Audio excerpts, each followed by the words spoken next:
Bienvenidas to Latina Literati.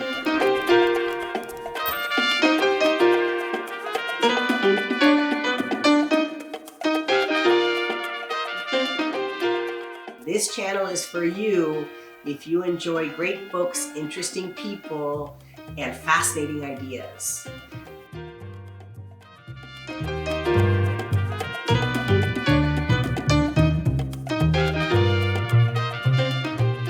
Today we're going to share with you the history of All Hallows Eve.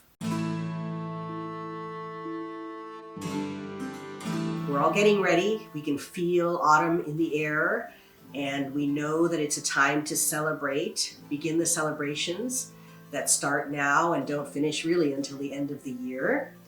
And so All Hallows Eve is a very ancient tradition. All Hallows Eve, or what was celebrated then, is an ancient Celtic tradition.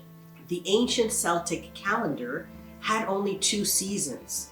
It had Beltane, which was spring and summer, and it had Samhain. And I apologize if I'm mispronouncing it. I'm not sure how to pronounce it. Samhain, which is fall and winter. And that began at the end of October. It was a time when the hearth fires were turned off, great bonfires were lit in the town squares, and you danced around the fire in a way to celebrate that you had finished the harvest. And it was also the Celtic New Year. So imagine a New Year and a harvest festival together. That sounds like a hearty party to me. It was also a time when the Celts believed that the veil was lifted between the world beyond and our world. And so when the veil was lifted, there might be some souls and spirits that may want to do you harm for various reasons. And so the Celts believed that you would cover your face, you would disguise yourself as you went from house to house merrymaking in order to ensure your own protection. Also, the Celts used gourds or pumpkins. Pumpkins were hollowed out, and then scary faces were carved in one side of the pumpkin or two, and then a candle was put in, and the gourds were used, or the pumpkins were used as a way to light the way, and also to confuse the spirits who may be after you as you're going from house to house and merrymaking. So those are the origins of 2 of our favorite traditions, that of dressing up and also the symbolism of the pumpkin. So when you go to pumpkin patches, and here's some clips of a pumpkin patch, you see lots of different types of pumpkins and people bringing pumpkins into their home as a way to celebrate this time of year because it's such an ancient custom. So as history would have it, the church eventually dominates all of the Celtic areas and says, we don't really want you to party that hard. We want you to remember those who are your dearly departed, because before, the Celtic tradition was to include an extra setting, a place setting, for your dearly departed to join you. Again, believing that the veil had been lifted between the world beyond and our world. And so with the church comes the idea that All Souls Day on the 1st of November and All Hallows Eve is in preparation for All Souls Day. So there's still some merrymaking, but now it's a day of obligation, and it's really focused on remembering those who have departed. I'm going to link the video that I made a year ago about our traditions, the traditions of Dia de los Muertos and the traditions of the altares, so that you can take a look at it and maybe compare and contrast. Again, the Celtic tradition is a very ancient one as well, but I always think it's interesting that it should be more or less at the same time, although traditionally ours was in August, whereas this is in October. It's only in the last 50 to maybe 80 years that this component of horror or fear or terror has been integrated or has maybe come to overtake what the original really positive purpose was of this holiday. And so you have to remember that before Frankenstein, there is no horror literature. It simply didn't exist. That's why Mary Shelley is brilliant. But there is so much more now that is used to make this a night of terror that is so far from what was intended by the original Celts and certainly by the church. But it's interesting to see the evolution of the holiday.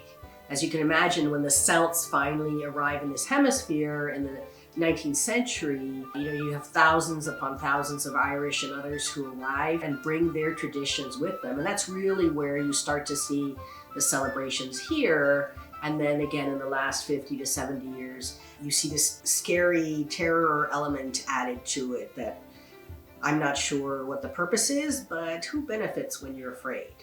Would you say that people that are afraid are easier to control? I would. Fear has no place in my celebrations. I want to share with you a clip from one of my favorite videos of women coming together to celebrate. And this is supposedly the celebration in the spring of the end of winter.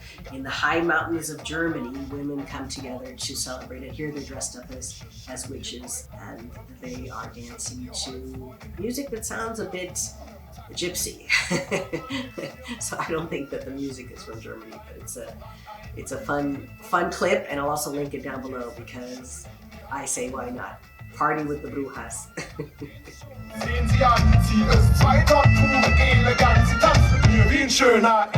And now for my scary book recommendations.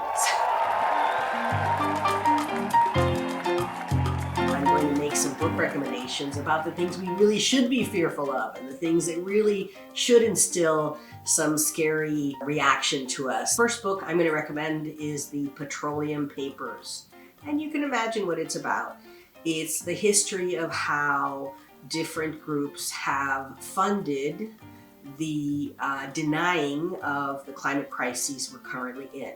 So that's pretty scary. There were these brothers, the Koch brothers, K-O-C-H, who purchased companies to extract the tar sands of Canada in the 60s and 70s, so it's a while ago, and it is exactly what the word indicates, tar sands. You have to literally separate the tar from the sand, liquefy it, absolutely the dirtiest process, and so it destroys the land. You can see the Canadian tar sands from space. That's how decimated it is. And then the billions of dollars that they garnered from that was then used to deny science and to fund people like that Limbaugh or no sé qué, who just kept saying the same lies again and again and again. So the Petroleum Papers is fascinating because it connects the dots. As I've always said, you have to follow the money. So Petroleum Papers is really interesting because it talks about all the funding of the climate deniers and some of the big players in it. So I highly recommend the book. The second book is by a woman, Naomi Klein, who's brilliant. I mean, she's written many great books. One of her latest books is called This Changes Everything. And it really talks about how we have to change our structures in order to survive. So This Changes Everything means that the climate is asking us to, instead of be fearful, take this and make this an opportunity to change structures to be more equitable, to be more just, to do things in a better way. We have the ability because, as Albert Einstein said, intelligence is limited, imagination is not. This Changes Everything is a great book. It's very inspirational. It's filled with a lot of information and I highly recommend. The third book is Hannah Arendt, who is an iconic historian, and I think it's important as we see what's going on all over the globe to read the origins of totalitarianism. So what are the origins of totalitarianism? Or what are the elements that are needed for totalitarianism? Really simple. You separate the individual from those things that he identifies with, and you replace it with a promise that he or she is going to belong to something bigger than themselves, but all they have to do is give up all their freedom. Okay? Pretty simple. So when you look at all of these groups that are supporting people who are not willing to go through the process by which we choose our leaders that say, trust in me and I'm going to keep you safe, or trust in me and I'm going to give you a better life. So we have to be really wary of all the elements of fascism, of totalitarianism, and safeguard the processes that we have in place to choose our leaders. Get out and vote. Just vote and take 12 people with you. Make sure everyone in your household votes. That's my message, because fear has no place in our vision for the future. And fear will be and is being used by groups at all levels to try and ensure that those of us who want change are afraid. And we shouldn't be afraid, because not only are we the majority, but we are right. What was it that Dr. Martin Luther King said? The arc of justice is long, but it bends towards justice. The arc of justice is long, but it bends towards justice. And there will be justice. And there will be change. So I invite you to be a part of it. Make sure that everyone in your household votes. I hope you've enjoyed a little exploration of the origins of All Hallows Eve and the book recommendations. Thank you always for joining me on these adventures and for coming to the end of the video. And as always, we wish you mucho salud, mucho cariño y mucho amor. Gracias.